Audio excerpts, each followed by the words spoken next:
Hello hi. നമ്മൾ പെരക്കാണ് നോക്കിക്കൊണ്ടിരിക്കുന്നത്.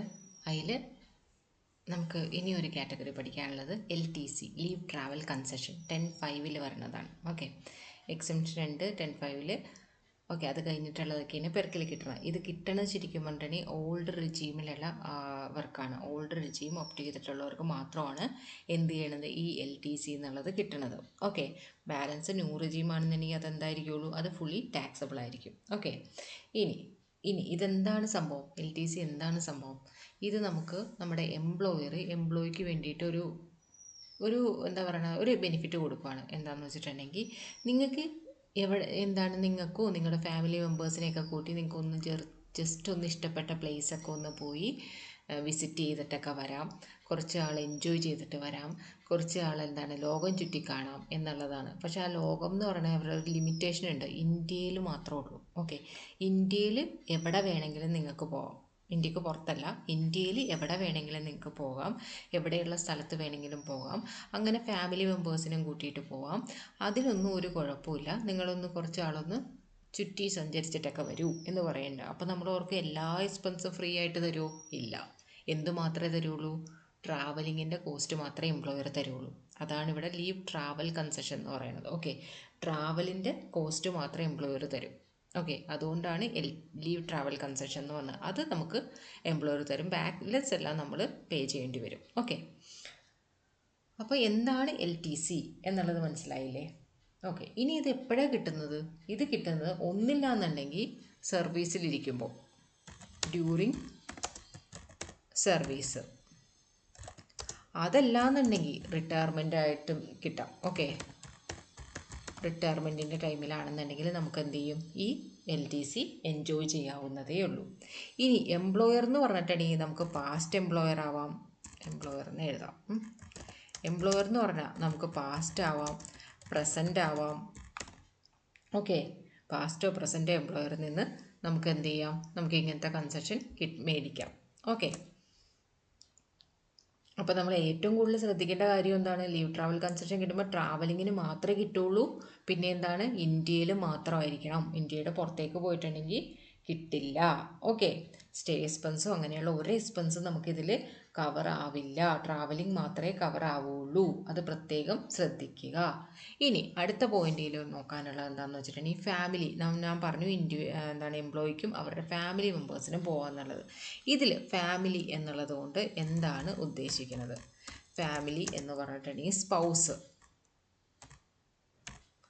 Spouse, children. പിന്നെ എന്താണ്, നമ്മൾ മെഡിക്കൽ ഫെസിലിറ്റി പഠിച്ചില്ലേ, അതിലുള്ള പോലെ തന്നെയാണ് എന്താണ്, പാരൻസ് ഡിപ്പെൻഡൻ്റ് ആയിരിക്കണം.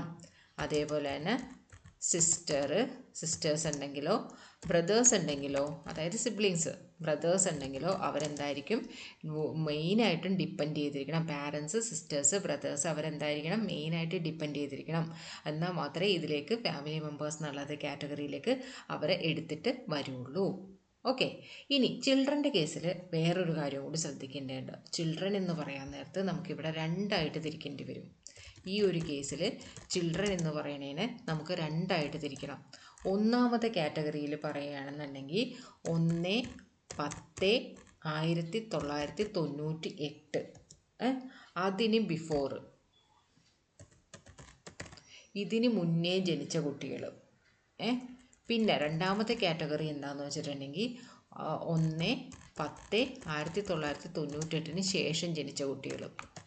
ഇങ്ങനെ രണ്ടായിട്ടാണ് കുട്ടികളെ തരംതിരിക്കുന്നത്. ഓക്കെ, നമ്മൾ പറഞ്ഞു എന്താണ്, സ്പൗസ്, ചിൽഡ്രൻ ഒക്കെ ആണെന്നുണ്ടെങ്കിൽ നമുക്കത് കൊണ്ടുപോകാം. ഓക്കെ, അത് ഫാമിലി മെമ്പേഴ്സിൽ പെടുന്നതാണ്. പാരൻസും സിസ്റ്റേഴ്സും ബ്രദേഴ്സും ആണോ അവർ മെയിനായിട്ട് ഡിപ്പെൻഡ് ചെയ്തിരിക്കണം എംപ്ലോയിയെ, എന്നാൽ മാത്രമേ അവർ ഇതിലേക്ക് പെടുത്തുള്ളൂ. ഓക്കെ, അതിൽ നോക്കുകയാണെന്നുണ്ടെങ്കിൽ ചിൽഡ്രൻ എന്നുള്ളതിന് രണ്ടായിട്ട് തിരിക്കേണ്ടത്. ഇവിടെയാണ് ഇമ്പോർട്ടൻറ്റ് പോയിൻ്റായിട്ട് പറഞ്ഞത്, നിങ്ങൾ കൺഫ്യൂസ് ആവുന്നത്, അതൊന്നും ശ്രദ്ധിച്ചിരിക്കാം. ഓക്കെ, ചിൽഡ്രൻ എന്ന് പറയുന്നത് രണ്ടായിട്ട് തിരിക്കേണ്ടത്. ഒന്ന് എന്താണ്, 1/10/1998 മുന്നേ ജനിച്ച കുട്ടികളും 1/10/1998 ശേഷം ജനിച്ച കുട്ടികളുമായിട്ട് തിരിക്കേണ്ടത്. 1/10/1998 മുന്നേ ജനിച്ച കുട്ടികളാണെങ്കിൽ അവർക്ക് എന്താണ്, ഒരു ലിമിറ്റും ഇല്ല. ഒരു ലിമിറ്റും ഇല്ല എന്നുള്ളത് കൊണ്ട് എന്താ ഉദ്ദേശിക്കണേ, എത്ര കുട്ടികൾ ജനിച്ചിട്ടുണ്ടോ, ഒരു 20 കുട്ടികൾ ജനിച്ചിട്ടുണ്ടെങ്കിൽ 20 കുട്ടികളെയും നമുക്ക് എന്ത് ചെയ്യാം, ഇതിൽ ഉൾപ്പെടുത്തി കൊണ്ടുപോകാം. അവരുടെ ട്രാവലിംഗ് എല്ലാം ഫ്രീ ആയിരിക്കും എന്നാണ് ഉദ്ദേശിക്കുന്നത്. ഓക്കെ, 1998 ഒക്ടോബറിന് മുന്നേ ജനിച്ച കുട്ടികൾ.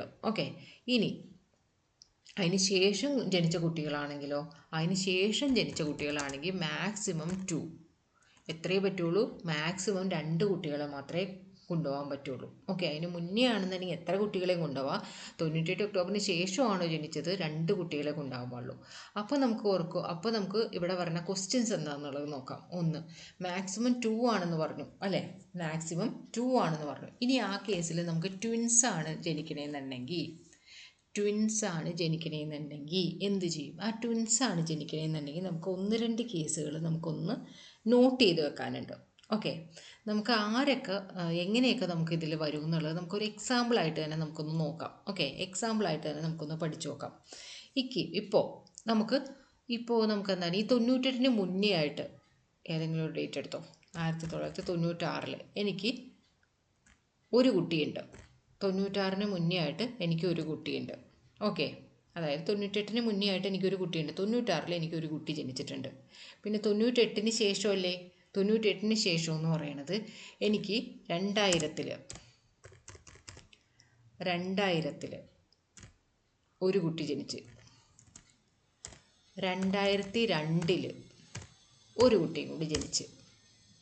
ഓക്കെ, ഇതിൽ എനിക്ക് എങ്ങനെയാണ് എക്സംഷൻ കിട്ടുന്നത്, ഇതിൽ കുട്ടികളുടെ കാര്യത്തിൽ എനിക്ക് എങ്ങനെയാണ് എക്സംഷൻ കിട്ടുന്നത്, എത്ര പേർക്കുള്ള ട്രാവലിംഗ് എക്സ്പെൻസ് എനിക്ക് എക്സംഷൻ കിട്ടും, അതാണ് ഇവിടുത്തെ കേസായിട്ട് പറഞ്ഞത്. ഒന്ന് പറഞ്ഞേ, നിങ്ങൾ ഒന്ന് ആലോചിച്ച് നോക്കിയിട്ട് പറഞ്ഞേ. ഇതിൽ 98-ന് മുന്നേ ആണ് 96 അല്ലേ, 98-ന് മുന്നേ ജനിച്ച ഒരു കുട്ടിയുണ്ട് എനിക്ക്. അവർക്ക് എന്തെങ്കിലും ലിമിറ്റ് ഉണ്ടോ? ഇല്ല, ഒരു ലിമിറ്റും ഇല്ല അല്ലേ. അപ്പോൾ അവർക്ക് എന്താണ്, എനിക്ക് അവരെ കൊണ്ടുപോകണതിന് ഒരു പ്രശ്നവുമില്ല, എക്സംഷൻ കിട്ടും. 98-ന് ശേഷമാണോ 2 കുട്ടികൾ എന്നുള്ള കാറ്റഗറി വരുന്നുണ്ട്. 98-ന് ശേഷം എനിക്ക് എത്ര പേര് ജനിച്ചിട്ടുണ്ട്? 2 പേര് ജനിച്ചിട്ടുണ്ട്. ആ 2 പേരെന്നുള്ളതല്ലേ മാക്സിമം ലിമിറ്റ് അല്ലേ. അപ്പോൾ എനിക്ക് ആ 2 പേർക്കും കിട്ടൂലേ? അങ്ങനെ എനിക്ക് 3 കുട്ടികളെയും കൊണ്ടുപോകാൻ പാടില്ലേ? ഓക്കെ ആയില്ലേ. ഇനി അടുത്തൊരു കേസ്, എനിക്ക് 98-ന് മുന്നേ 96-ൽ, ഓക്കെ, 96-ൽ എനിക്ക് ഒരു കുട്ടി ജനിച്ചു. 96-ൽ ശരി, ഒരു കുട്ടി ജനിച്ചു. 96-ൽ എനിക്കൊരു കുട്ടി ജനിച്ചു. ഓക്കെ, എന്നിട്ട് ഈ 2000-ൽ എനിക്ക് ഒരു കുട്ടി ജനിച്ചു. 2002-ൽ എനിക്ക് 2 കുട്ടികൾ ജനിച്ചു. അങ്ങനെയാണെന്നുണ്ടെങ്കിൽ, അതായത് 2 കുട്ടി മീൻസ് ട്വിൻസാണ്. ഓക്കെ, അപ്പോൾ ഞാനത് എങ്ങനെയാണ് അവരുടെ എക്സംഷൻ കാണുക ഒന്ന് ആലോചിച്ച് നോക്കിയേ. അതായത് 96-ലാണോ ജനിച്ചത്, 96-ലുള്ളതിന് ഒരു ലിമിറ്റും ഇല്ല. എനിക്ക് എന്ത് ചെയ്യും, ഫുൾ എത്ര കുട്ടികളുണ്ടോ അത്രയും കുട്ടികൾ എനിക്ക് കൊണ്ടുപോകും. അതുകൊണ്ട് അവർക്ക് എനിക്ക് എക്സംഷൻ കിട്ടും. ഇനി അടുത്ത കേസ് എന്താ പറഞ്ഞത്, 2000 ആണോ, 98-ന് ശേഷമാണ് ജനിച്ചത്. അതെ, അപ്പോൾ എന്താണ്, ഒരു കുട്ടിയെ ജനിച്ചിരിക്കുള്ളൂ. ഫസ്റ്റ് എന്തായാലും 2 കുട്ടികളെ കിട്ടും അല്ലേ. അപ്പോൾ എനിക്ക് ആദ്യത്തെ കുട്ടിക്ക് എന്തായാലും എക്സംഷൻ കിട്ടും. രണ്ടാമത്തെ കുട്ടിക്ക് എന്ത് ചെയ്യാൻ പറ്റും, രണ്ടാമത്തെ കുട്ടിക്ക് ട്വിൻസാണ്. അപ്പോൾ ഇവരെ രണ്ടുപേരും കൂടി ചേർത്ത് എന്താണ്, 3 കുട്ടികളായി. എക്സംഷൻ കിട്ടുമോ? കിട്ടും. കാരണം എന്താണ്, അത് നമ്മുടെ തെറ്റാണോ? അല്ലേ, നമ്മളുടെ ഇതിലല്ല. എന്താണ്, ട്വിൻസ് വന്നുപോയി, ഒറ്റ പ്രസവത്തിലുള്ളതാണ് അല്ലേ. ഒറ്റ പ്രസവത്തിൽ ഇപ്പോൾ 10 പേരെ കൊണ്ടുവന്നാലും നമുക്ക് എന്ത് ചെയ്യാൻ പറ്റും, അതിന് ഒറ്റ പ്രസവമാണ് അല്ലേ. അപ്പോൾ അതുകൊണ്ട് തന്നെ അതെന്താണ്, അതിന് നമുക്ക് എക്സംഷൻ ആപ്ലിക്കബിൾ ആണ്. ഓക്കെ, ഇനി നേരെ തിരിച്ചാണെന്നുണ്ടെങ്കിലോ, ഇനി നേരെ തിരിച്ചുള്ള കേസാണെന്ന് വിചാരിച്ചോ. ഓക്കെ, ഇവിടെ എനിക്കൊരു കുട്ടിയുണ്ട്. 96-ൽ എനിക്കൊരു കുട്ടിയുണ്ട്. ഈ 2000-ൽ വന്നപ്പോൾ എനിക്ക് അവിടെ 2 കുട്ടികളായി. 2002-ൽ വന്നപ്പോൾ എനിക്ക് അവിടെ ഒരു കുട്ടിയുള്ളൂ. ഓക്കെ, ഇങ്ങനെയാണെങ്കിൽ എത്ര പേർക്ക് എക്സംഷൻ കിട്ടും? ഫസ്റ്റ് കേസ് നമുക്കറിയാം, അവിടെ ഒരു ലിമിറ്റും ഇല്ല, എനിക്കത് എക്സംഷൻ കിട്ടുമെന്ന്. സെക്കൻഡ് കേസിൽ 98-ന് താഴെയുള്ളത്, അല്ലേ, 98-ന് ശേഷമുള്ളത് 2000-ൽ തന്നെ എനിക്ക് 2 കുട്ടിയായി അല്ലേ. അപ്പോൾ അവിടെ തന്നെ എനിക്ക് എക്സംഷൻ കിട്ടും. പിന്നെ 2002-ൽ ഒരു കുട്ടി ജനിച്ച എക്സംഷൻ കിട്ടുമോ? കിട്ടില്ല. എന്തുകൊണ്ടാണ്, ഇവിടെ തന്നെ 2 കുട്ടികൾ കവറായി അല്ലേ. പിന്നെ എനിക്ക് മൂന്നാമത്തെ കുട്ടിക്ക് എങ്ങനെ എക്സംഷൻ കിട്ടും? പക്ഷേ ഈ കേസിൽ എന്തായിരുന്നു, ഇവിടെ ഒരു കുട്ടിയേ ഉണ്ടായിരുന്നുള്ളൂ. അത് കഴിഞ്ഞിട്ടാണ് എനിക്കിവിടെ രണ്ടാമത്തെ കുട്ടി ജനിച്ചത്, അതുകൊണ്ടാണ് കിട്ടിയത്. ഇവിടെ തന്നെ എന്താണ്, ആദ്യത്തെ ഇതിൽ തന്നെ എന്താണ്, ആദ്യത്തെ പ്രസവത്തിൽ തന്നെ എനിക്ക് ട്വിൻസ് വന്നു, 2 കുട്ടികൾ അവിടെ തന്നെ കവറായി. പക്ഷേ അതുകൊണ്ട് അടുത്ത 2002 കിട്ടിയ ജനിച്ച കുട്ടിന് അവിടെ എന്താണ് എക്സംഷൻ കിട്ടില്ല. ഓക്കെ, ഈ ഒരു പോയിന്റ് നിങ്ങൾ മനസ്സിലാക്കി വെക്കണം. അതിന് വേണ്ടിയിട്ടാണ് ഞാൻ ഈ എക്സാമ്പിൾ പറഞ്ഞത്. നിങ്ങളൊന്ന് നന്നായിട്ടൊന്ന് മനസ്സിലാക്കി വെക്കുക. ഓക്കെ, ഇനി ഇങ്ങനെ നമ്മളെ കൺഫ്യൂസ് ആക്കണ ചോദ്യങ്ങളായിരിക്കുള്ളൂ ഇതിൽ നിന്ന് പറയുന്നത്. ഓക്കെ, ഇനി അടുത്തത് എന്താണെന്ന് വെച്ചിട്ടുണ്ടെങ്കിൽ ഇനി ഈ എക്സംഷൻ എങ്ങനെ എടുക്കാം എന്നുള്ളതാണ് അടുത്തത് നമ്മൾ പഠിക്കാൻ പോണത്. ഓക്കെ, അടുത്തത് എന്താണെന്ന് വെച്ചിട്ടുണ്ടെങ്കിൽ നമുക്ക് ഈ ഇതിനെ ബ്ലോക്കായിട്ടാണ് തിരിച്ചിരിക്കുന്നത്. 4 ഇയേഴ്സ് ഉള്ള ഒരു ബ്ലോക്കായിട്ടാണ് നമ്മൾ തിരിച്ചിരിക്കുന്നത്. അതായത് ഇപ്പോൾ നമ്മുടെ ബ്ലോക്ക് ഏതാണെന്നറിയാമോ? ജാനുവരി 2022 ഓക്കെ, ജാനുവരി 2022 ഡിസംബർ എന്നാണ് 2025 വരേക്കുള്ളതാണ് നമ്മുടെ ബ്ലോക്ക് എന്ന് പറയുന്നത്. 22, 23, 24, 25 ഓക്കെ 25 വരേക്കുള്ളതാണ് നമ്മുടെ ബ്ലോക്ക് എന്ന് പറയുന്നത്. ജാനുവരി 22 എന്ന് പറയുമ്പോൾ ജാനുവരി ടു ഡിസംബർ അല്ലേ? കലണ്ടർ ഇയർ ആണ് ഇവിടെ നോക്കേണ്ടത്, ഫിനാൻഷ്യൽ ഇയർ അല്ല. കലണ്ടർ ഇയർ നോക്കുക, ജാനുവരി ടു ഡിസംബർ 20. അപ്പോൾ ഇങ്ങനെ എഴുതാം. എങ്ങനെയാണ്? Jan to December 2022. ഓക്കെ, പിന്നെ എന്താണ്? Jan to December 2023. പിന്നെ Jan to December 2024. Jan to December 2025. Okay, ഇങ്ങനെയുള്ള 4 ബ്ലോക്കിലാണ് നമുക്ക് എന്ത് കിട്ടുന്നത്? ഇവിടെ ലീവ് ട്രാവൽ കൺസെഷൻ കിട്ടുന്നത്. ഈ 4 ബ്ലോക്കിൽ 4 പ്രാവശ്യവും നമുക്ക് കിട്ടുമോ? ഇല്ല. ഈ 4 ബ്ലോക്കിൽ ഏതെങ്കിലും ഒരു 2 പ്രാവശ്യം നമുക്ക് പോകാൻ പറ്റും. 2 പ്രാവശ്യം നമുക്ക് ടൂർ എന്തെങ്കിലും പോയാലും കുഴപ്പമൊന്നുമില്ല. നമുക്ക് അതിനുള്ള എക്സ്പെൻസ് അവർ റീഇംബേഴ്സ് ചെയ്ത് തരും. ഏതെങ്കിലും ഏത് 2 വർഷം വേണമെന്നുള്ളത് നമ്മുടെ ചോയ്സാണ്. ഓക്കെ, ഏതെങ്കിലും 2 പ്രാവശ്യം നമുക്കുള്ളത് കിട്ടും. ഇപ്പോൾ ഞാൻ ഫസ്റ്റ് ഇയർ പോയി, എന്നിട്ട് ഞാൻ എന്ത് ചെയ്തു? പിന്നെ 4th ഇയർ ആണ് പോണത്, പോയിക്കോ, കുഴപ്പമില്ല, 2 പ്രാവശ്യം കിട്ടുള്ളൂ എന്നേ ഉള്ളൂ. സെക്കൻഡ് ഇയർ പോയി, അത് കഴിഞ്ഞിട്ട് 3rd ഇയർ ഒരുമിച്ച് പോയി, ഒരു കുഴപ്പമില്ല, എപ്പോൾ വേണമെങ്കിലും പോയിക്കോ. 2 പ്രാവശ്യം, ഒരു ബ്ലോക്കിൽ നിന്ന് 2 പ്രാവശ്യം നമുക്ക് കിട്ടുള്ളൂ. ആ നമ്മുടെ ബ്ലോക്ക് എന്ന് പറയുന്നത് ജാനുവരി 22 വരുന്ന ഡിസംബർ 25 വരെയുള്ളതാണ് നമ്മുടെ ബ്ലോക്ക്. ആ ബ്ലോക്ക് ഓർത്ത് വയ്ക്കുക. ഓക്കെ, അതാണ് നമ്മുടെ ബ്ലോക്ക്. ഇനി എന്താണ്? ഇതിലിപ്പോൾ എനിക്ക് ഈ ഒരു വർഷം ഈ ഒരു ബ്ലോക്കിൽ എനിക്ക് ഒരു പ്രാവശ്യം മാത്രമേ ഞാൻ പോയുള്ളൂ. ഓക്കെ, ഈ ജാനുവരി 24 ഞാൻ പോയത്. അത് കഴിഞ്ഞിട്ട് ഇനി ഞാൻ പോയില്ല എന്ന് വിചാരിച്ചു. ഈ ബ്ലോക്കിൽ ഞാൻ ഇനി അവിടെ 2025 ഞാൻ പോയില്ല എന്ന് വിചാരിച്ചോ. 2 പ്രാവശ്യം എനിക്ക് കിട്ടും, പക്ഷേ ഞാൻ ആ ബ്ലോക്കിൽ ഒരു പ്രാവശ്യം മാത്രമേ ഞാൻ യൂസ് ചെയ്തുള്ളൂ. അടുത്ത ഒരു പ്രാവശ്യം ഞാൻ യൂസ് ചെയ്തില്ല, ഞാൻ പോയില്ല, ടൂറൊന്നും പോയില്ല. അങ്ങനെയാണെങ്കിൽ എനിക്ക് എന്ത് ചെയ്യും? അതിൻ്റെ അടുത്ത 4 ബ്ലോക്ക് വരൂലേ? 26 ഇനി ഒരു 4 ബ്ലോക്ക് വരൂലേ? അതിൽ നമുക്ക് ആ ഒരെണ്ണം മാത്രം എന്ത് ചെയ്യാം? ക്യാരി ഫോർവേഡ് ചെയ്യാൻ പറ്റും.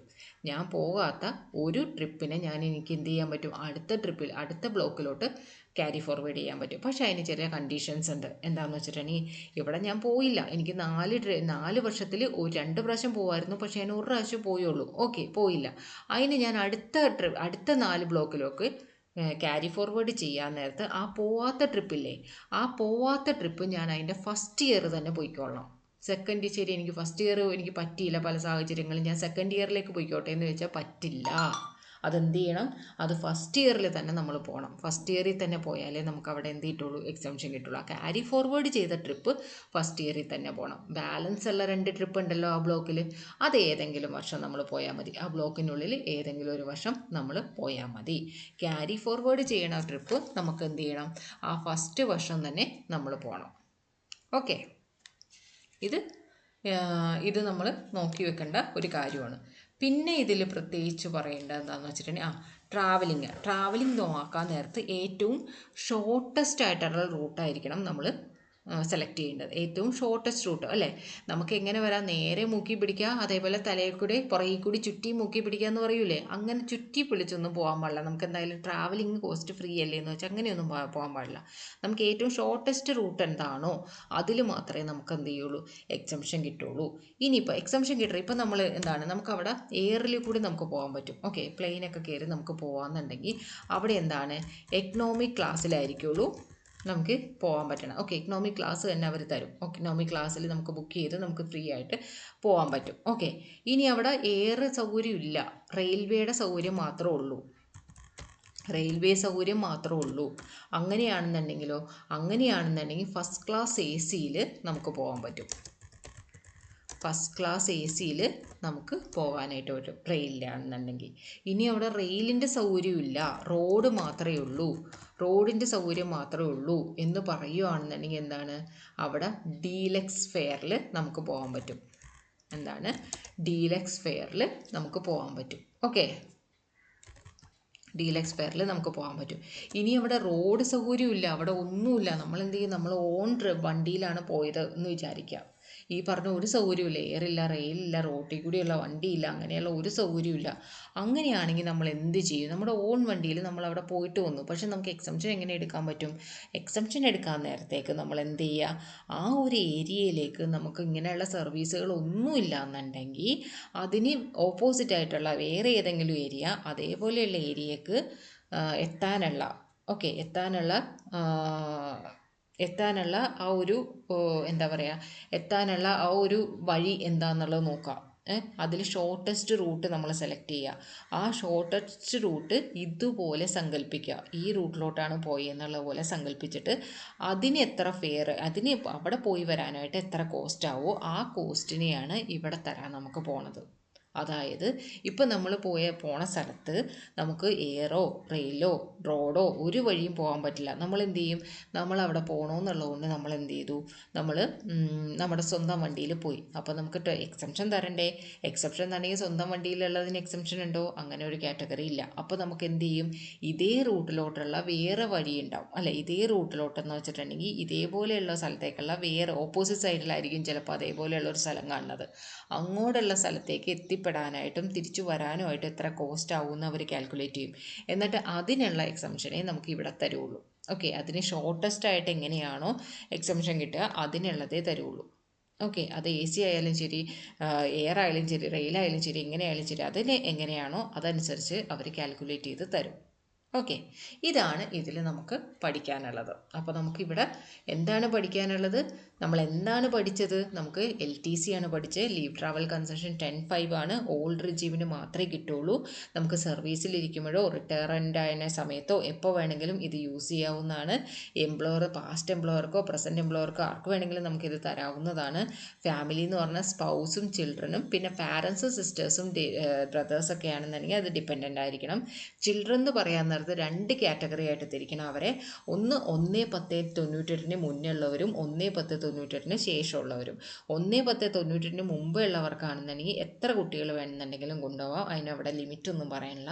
1/10/1908 ശേഷമാണെന്നുണ്ടെങ്കിൽ അവിടെ മാക്സിമം 2 കുട്ടികളെ മാത്രമേ കൊണ്ടുപോകാൻ പാടുള്ളൂ. അതിനുള്ള എക്സാമ്പിളാണ് നമ്മൾ നോക്കിയത്. ഓക്കെ, അത് നിങ്ങൾ ഒന്നും കൂടി ഒന്ന് മനസ്സിലാകുന്നവരെ ഒന്ന് കേട്ട് നോക്കുക. ഇതേപോലെ എക്സാമ്പിൾ വെച്ച് നിങ്ങളൊന്ന് ചെയ്ത് പ്രാക്ടീസ് ചെയ്യുക. ഇനി നമ്മുടെ കലണ്ടർ ഇയർ എന്ന് പറയുന്നത് 4 ബ്ലോക്കായിട്ട് തിരിച്ചിട്ടുണ്ട്. നമ്മുടെ ബ്ലോക്ക് 22 തുടങ്ങി 25 വരെയൊക്കെയുള്ള ബ്ലോക്കാണ്. ഇത് കലണ്ടർ ഇയർ ആണ്, ജാനുവരി ടു ഡിസംബർ ആണ്. ഇനി ഇതിൽ നമുക്ക് എങ്ങനെയാണ്, ഇതിൽ ഏതെങ്കിലും ഒരു 2 ബ്ലോക്കാണ് നമുക്ക് യൂസ് ചെയ്യാൻ പറ്റണത്. ഇനി ഏതെങ്കിലും ഒരു ആ ബ്ലോക്കിൽ നമുക്ക് രണ്ട് പ്രാവശ്യമാണ് നമുക്ക് പോകാൻ പറ്റണത്. ആ 2 പ്രാവശ്യം ഏതെങ്കിലും ഒരു പ്രാവശ്യം നമുക്ക് പോകാൻ പറ്റിയില്ല എന്നുണ്ടെങ്കിൽ നെക്സ്റ്റ് ബ്ലോക്കിലേക്ക് നമുക്കത് ക്യാരി ഫോർവേഡ് ചെയ്യാം. പക്ഷേ അത് ക്യാരി ഫോർവേഡ് ചെയ്താൽ അത് നെക്സ്റ്റ് ബ്ലോക്കിൻ്റെ ഫസ്റ്റ് ഇയർ തന്നെ നമ്മൾ അതിന് ട്രിപ്പ് പോയിരിക്കണം. അത് സെക്കൻഡ് ഇയറിലോട്ടായാൽ അത് കിട്ടില്ല, എക്സംഷൻ കിട്ടില്ല. പിന്നെ എന്താണ്, നമ്മൾ പോണത് എയർ അവിടെ അവൈലബിൾ ആണെന്നുണ്ടെങ്കിൽ എയർ ഫെസിലിറ്റി യൂസ് ചെയ്യാം, അത് എക്കണോമിക് ക്ലാസ് യൂസ് ചെയ്യാം. റെയിലാണ് അവൈലബിൾ എന്നുണ്ടെങ്കിൽ ഫസ്റ്റ് ക്ലാസ് AC യൂസ് ചെയ്യാം. റോഡാണെന്നുണ്ടെങ്കിൽ ഡീലക്സ് ഫെയർ തന്നെ യൂസ് ചെയ്യാം. ഇനി ഇതൊന്നും അവിടെ അവൈലബിൾ അല്ല എന്നുണ്ടെങ്കിൽ നമ്മൾ ഓൺ വണ്ടിയിൽ പോയിട്ട് ഇതേ റൂട്ടിലോട്ടുള്ള ഷോർട്ടസ്റ്റ് വേ ഏതാണെന്ന് കാൽക്കുലേറ്റ് ചെയ്തിട്ട് അതും ഇതുമായിട്ട് കമ്പയർ ചെയ്തിട്ട് ആ ഫെയർ ഈ ഫെയറിൻ്റെ പോലെ നമ്മൾ എന്ത് ചെയ്യും, ഉൾക്കൊണ്ട് അതനുസരിച്ചായിരിക്കും നമുക്ക് ലീവ് ട്രാവൽ കൺസെഷൻ തരുന്നത്. ഓക്കെ.